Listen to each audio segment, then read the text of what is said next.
What is the economic role of government and monetary authorities? Stephanie Schmidt-Grohe analyzes which policies can provide a stable economic environment and sustainable growth.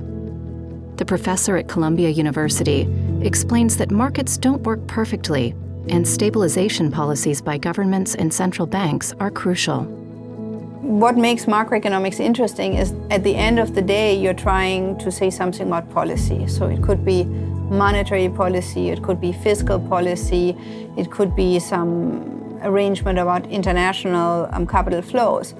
We have this phenomenon of recessions and booms.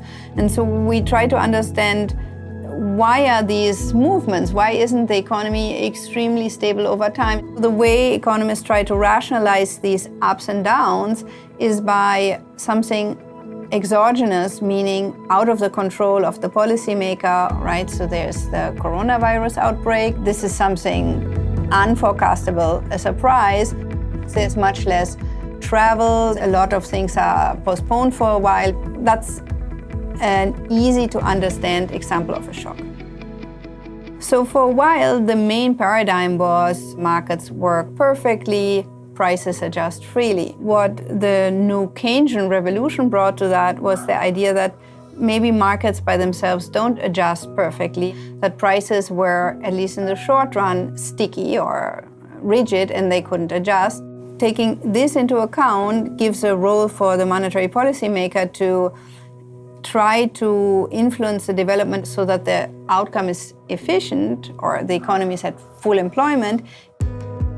Governments or central banks try to maintain a stable and healthy economy during economic shocks. Though fiscal and monetary policy can help significantly, the system is far from perfect.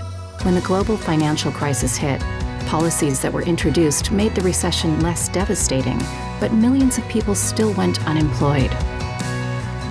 Stabilization policy has a number of different instruments. If we think about monetary policy, for a long time, the way we thought about it is we just use the normal interest rate, the short-run normal interest rate, to stabilize the economy. So, for example, if it looked like because of negative exogenous shocks, the economy was a bit slow, then the idea is that the central bank uses the monetary stimulus, they lower the normal interest rate in an effort to stimulate the economy.